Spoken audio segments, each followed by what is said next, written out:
Before I begin, I'd like to make a note that this is another shorter video with very little footage or media available that I could find. This video will run more like a podcast, as you saw with the Natalia and Radu case that I've recently released. And in this one, you'll probably see the same photos reused a bit. Just so you know, I do have a courtroom video in the works, which is an enormous case that spans 2 separate trials, and I'll have that one out as soon as I can. But in the meantime, I found it interesting getting these smaller cases out to you, because I look into them during my downtime. And with that out of the way, let's dive in. In the year 2021, 37-year-old Heidi Carter lived on the ground level of an Evansville property in Indiana. The man who owned this house was Jason Harvey, and he resided on the upper floor with his teenage son and daughter. Jason said he allowed Heidi to move in downstairs because at the time she was living in a motel and needed a place to stay. He wanted to help her out until she got on her feet. When she moved in downstairs, Jason recalls Heidi having a good bond with his children and a pleasant nature about her. Everything seemed to be fine. It wasn't until Heidi's 46-year-old boyfriend, Kerry Hammond, had begun to visit where Jason would notice problems. Kerry and Heidi would fight a lot, and these arguments at times were quite loud. Because of this, Jason asks Heidi to not bring anyone over anymore, including her boyfriend, as he didn't take too kindly to his children being exposed to those quarrels. Although Heidi initially agrees to his terms, she eventually goes back on her word and continues to bring her boyfriend and some other friends around to the house. 14th of October 2021, Heidi goes on a dating app and finds a woman by the name of Amanda Siebe. The two begin talking and discuss the possibility of meeting up sometime. They let each other know that they do have boyfriends, and Amanda mentions that her partner, 50-year-old Tim Ivy, and her would be interested to meet up sometime. Heidi is also very interested in meeting up, but mentions that her partner, Kerry, might not be okay with it. Despite this, they speak via the app for 5 days, and at some point, Heidi lets Amanda know that she had broken things off with her partner, and it would be okay for them all to meet up. On the morning of October 19th, around 3 a.m., this meetup is scheduled to occur. As expected, Tim and Amanda meet up with Heidi at the place she was staying around 3 a.m., and their plan is to hang out for a bit before engaging in sexual activity.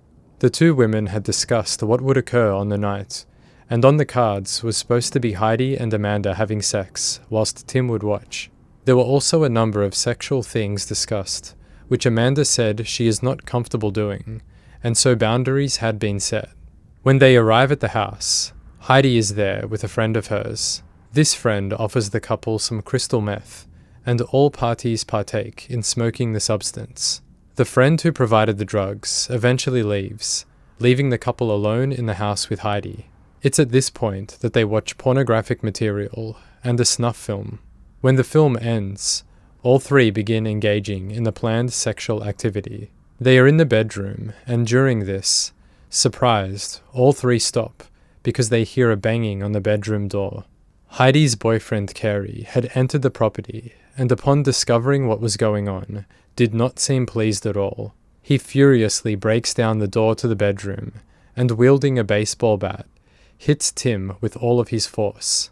He continues to strike blow after blow, and Tim does attempt to fight back. Amanda jumps on Kerry's back and tries to stop the attack, but he grabs her by the hair and throws her to the ground. It's at this point that Heidi pulls out a gun and places it against Amanda's head. Tim and Amanda stop struggling and attempt to talk their way out of the situation. Amanda is still on the ground at this point, and whilst she is mid-sentence, Kerry swings the baseball bat like a golf club and strikes Amanda in the head. She recalls that this was the worst pain she had ever felt. Using her words, "It was sheer, blinding pain." Heidi and Kerry restrain the couple, using duct tape to bind Tim, and Velcro straps to tie up Amanda. Even though Amanda knew the Velcro straps weren't that strong, and could have been quite easy to get out of, she says that her head injury was so bad it was giving her serious problems, and she was having trouble moving. Thus, it rendered her unable to break free.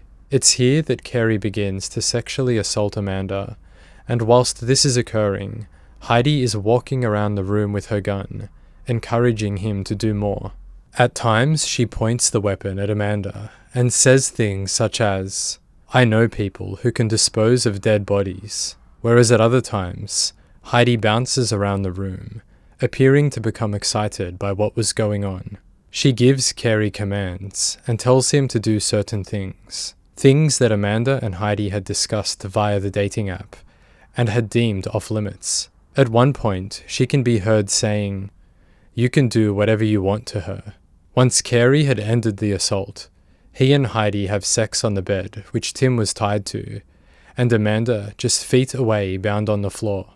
As time passes and things settle down a little, Heidi demands that Amanda and Tim give them the passwords to unlock their phones. The two victims cooperate, and their devices are unlocked, then searched. Carey and Heidi learn that Amanda had a daughter who was turning 18 that day, and they say, if Amanda and Tim don't cooperate, they will find her daughter and do horrible things to her. More time passes, and it is now getting daylight.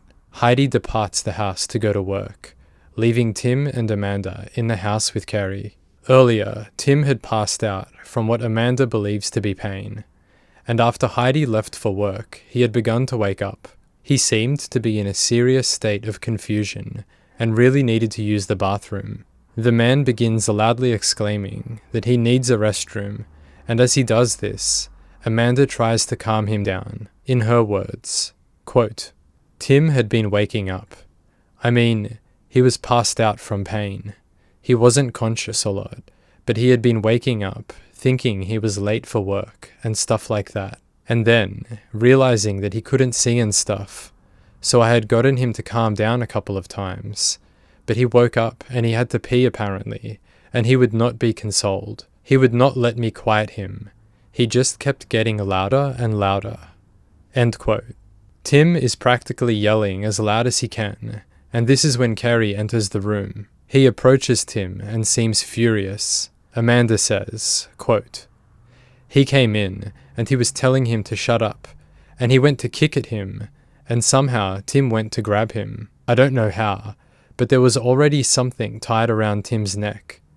I thought it was a belt, but like I said, again, I couldn't see clearly, but there was something tied around his neck already. Carey grabbed a hold of it, and he strangled him to death. When he dropped him on the floor, he looked at me and said, 'Did you think this was a game? You're not going home.'"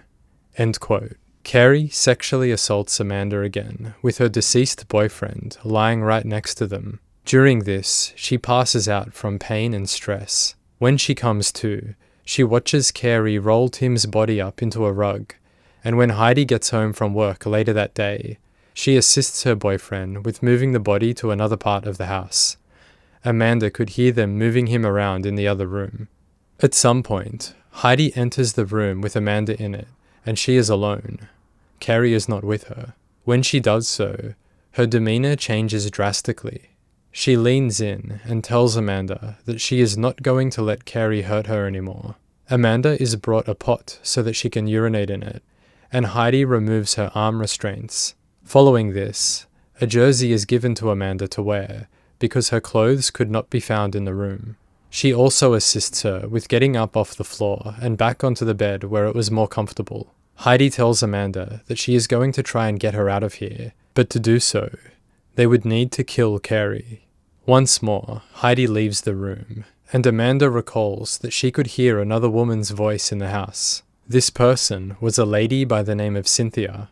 She was a workmate of Heidi's. Cynthia was at the house because she believed she was going to help Heidi clean for an upcoming house inspection, and seeing as she was homeless at the time, she said she would do anything for extra money. Cynthia is unaware that Amanda is tied up in the room next to them. When she had arrived to her friend's house, Cynthia states that the smell of dog feces inside the property was overpowering, and there were dogs roaming around freely inside. She says the place was moldy and covered in clutter, and it really did look like it needed to be cleaned. Whilst she's there, she smokes meth with Carey and Heidi, and a pizza is ordered. Whilst Cynthia is cleaning, Heidi leaves the house again to purchase cigarettes, and Cynthia finds herself alone with Carey. They make small talk, and Cynthia makes a joke that Carrie did not like. He grabs his baseball bat and threatens her, saying that if she didn't shut up, he'd bash her head in like he had done earlier that day to someone else. Cynthia is very uncomfortable at this point, and plans to leave when Heidi returns. But when her friend gets back, Heidi and Carrie instantly get into an argument because she came back empty-handed. That argument then turns into a heated debate about a car key that had been lost, and this goes on for some time. During this argument, Carrie turns his attention to Cynthia and demands to strip search her for the key, once again threatening her with the baseball bat. Cynthia asks to leave, but Heidi tells her that that wouldn't be a good idea, so she stays put. At this point, Carrie had also taken her cell phone, and she says that she felt trapped in the house with no way to contact the outside world. Following the argument, Cynthia is ordered by Carrie to eat some pizza, and she's instructed by both of them to sit on what they call the Christmas tree whilst she eats it. Confused by what this is, she learns that the Christmas tree was an area of the room which was covered in clutter. Amongst this pile, there was some sort of object covered by a rug. Cynthia, believing this area of the pile to be pillows and soft to sit on, she takes a seat, and she's shocked to learn that it's the body of Tim. She panics and screams, and it's at this time she notices that Heidi's shoes are covered in blood. She completely freaks out and runs for the door to get away. As she flees, she can hear a woman's voice in another room screaming for help.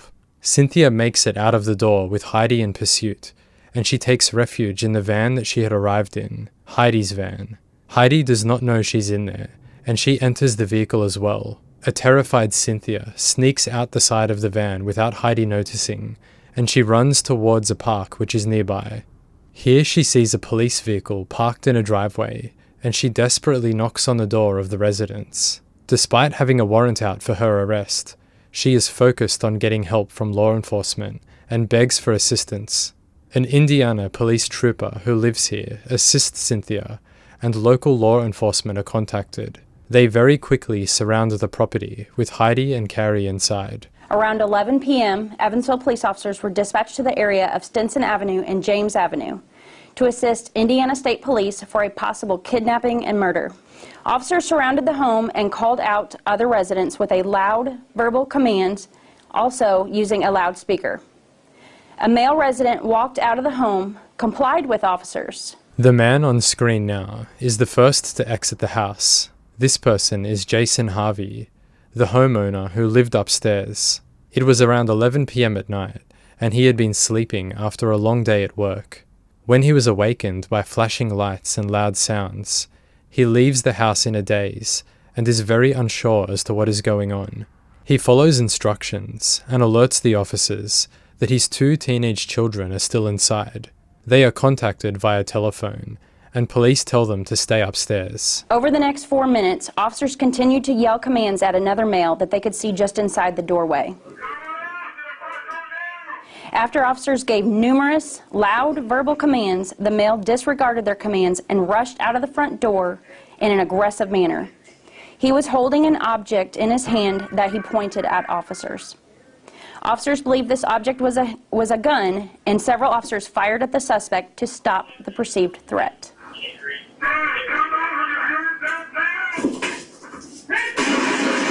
We are now going to play a video. This is actually a dash camera from one of our squad cars.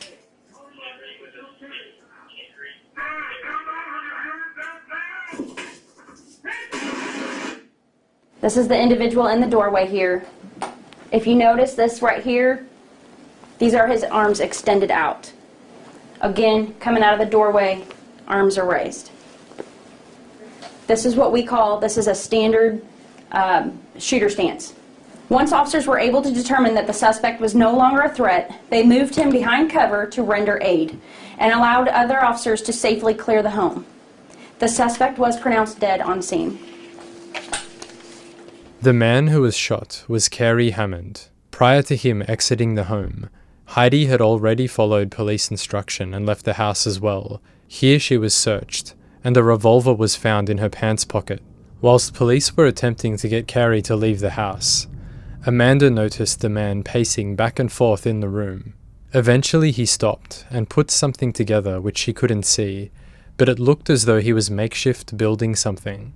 The item that he was holding when he walked outside was not a weapon at all, but some sort of camera extension pole that had been bent and twisted together in a form which resembled a firearm. Police believe that it was Carey's intention to have his life come to an end by the hands of the police. Once officers cleared the home, the 2 juveniles were located upstairs and were unharmed. They were safely taken out of the home.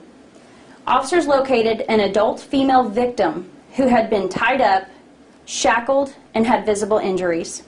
Another individual was located inside the residence, but unfortunately was deceased and beyond help.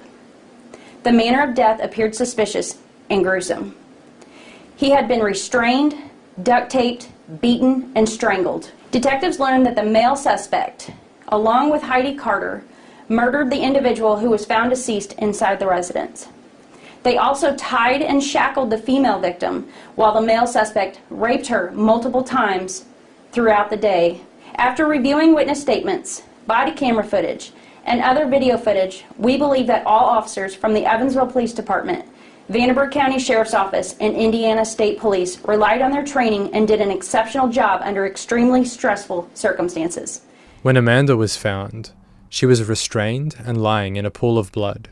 She is taken to hospital where she is treated for a serious concussion and aphasia, which impacts her speech to this day. Heidi is taken into custody and an interview is conducted. Here she admits to certain allegations, disputes others, and contradicts statements that she uttered just minutes earlier. When she is asked if she helped Carey in any way, she responds by saying, "I did, to a certain extent, because I didn't stop him." Heidi denies participating in any alleged restraining of either victim, but she also said she pretended to help Carey restrain the couple to appease him. Heidi unequivocally denied ever pointing a gun at Amanda, and also denied encouraging Carey to rape her. When the detective began probing for information about Tim's death, Heidi is seen breaking down and crying. She said Carey killed him while she was out of the house, and that he told her over the phone that there was blood everywhere. She is asked why she never alerted authorities, seeing as she witnessed a sexual assault and had the freedom to leave the house multiple times. It is reported that her response to this is rambling and often consisted of little more than sentence fragments. It was unclear why she didn't call for help. At times, she says she was scared of Carey and that she hated him, but also loved him. The detective presses her with what Amanda had told him and says, "The way she tells it, you were a lot more violent than you're telling me here." She's saying you helped him. Heidi retorts, "But I didn't." The detective then asks, "Why would she tell me you had a gun?" And Heidi responds, "I can be a very violent person if someone does something wrong. These people did nothing wrong. I could never hurt them." This line of questioning leads Heidi to talk about her brother who had died earlier in the year from a fentanyl overdose. She says that he had people around him when he was using drugs. Why didn't they just call 911? The detective says to this, "I think Amanda has no reason to lie. She was beaten. She was raped. I don't think she lied to me about anything. You did nothing to help them. You could have done a million other things. You are just as responsible as Carey."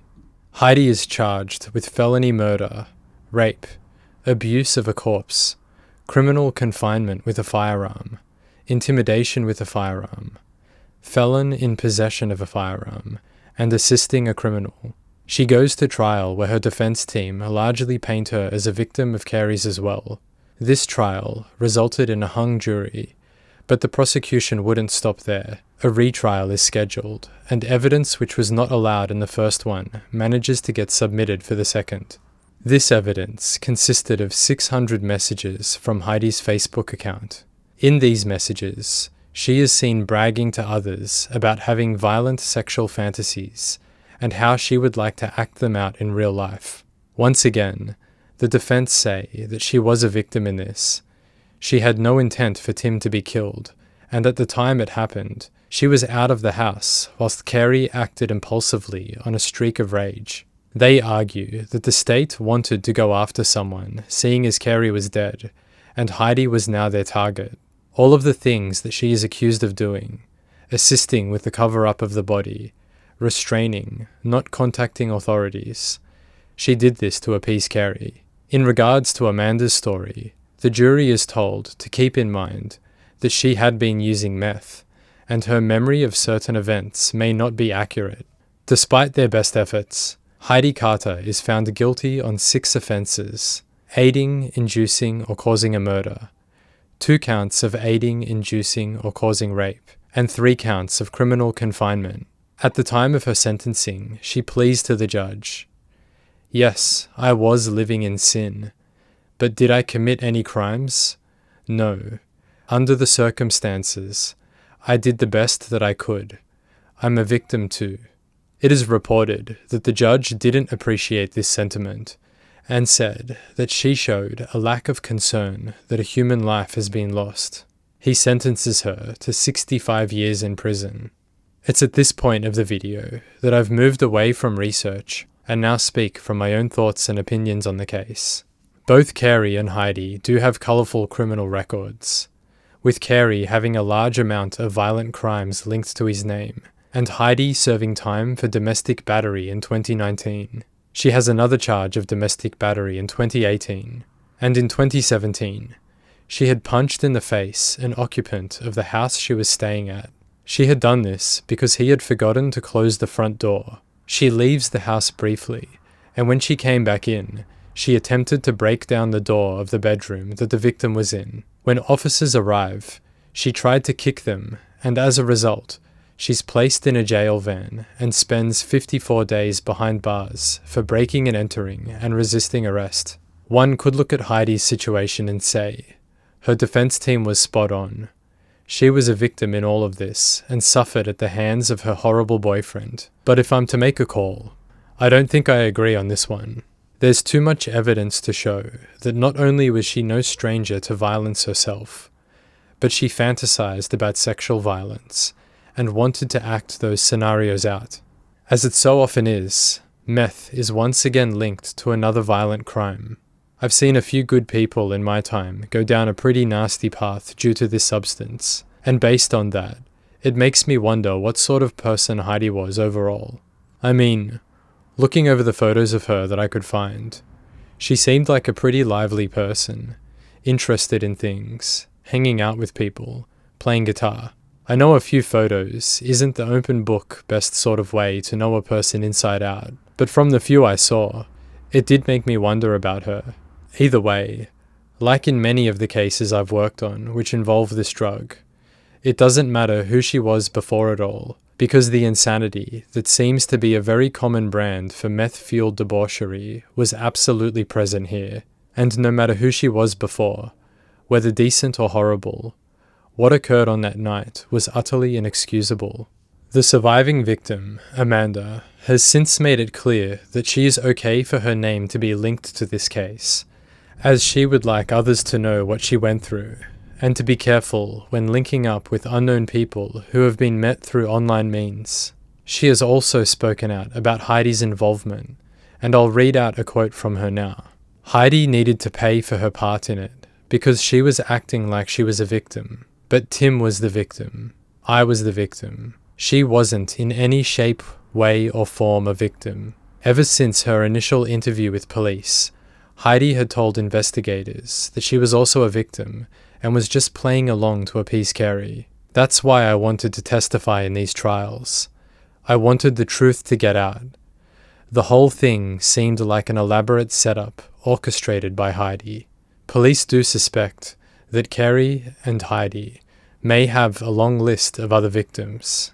Probably not murder, but abuse, sexual assault, and battery, to say the least.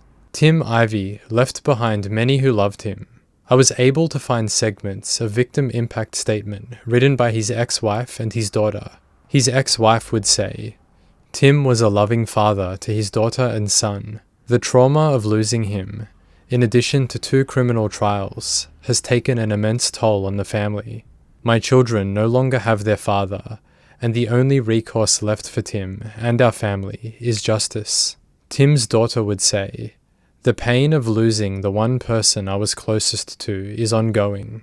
The only man to truly understand me is gone, and it feels like most of me went with him. I will never understand or recover from this." On his obituary, these words are written. He loved life to the fullest, with his greatest love being snowboarding. Tim dreamed of moving to Colorado, where he could ride the slopes every day. He loved art, snowboarding, and soccer, but he was most passionate when it came to his children and his grandchildren.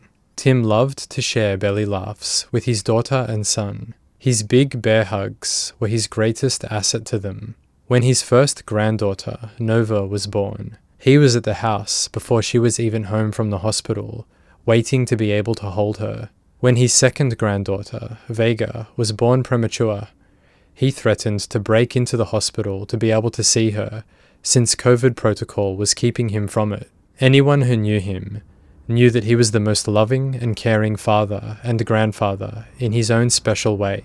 The void left by his absence will be impossible to fill.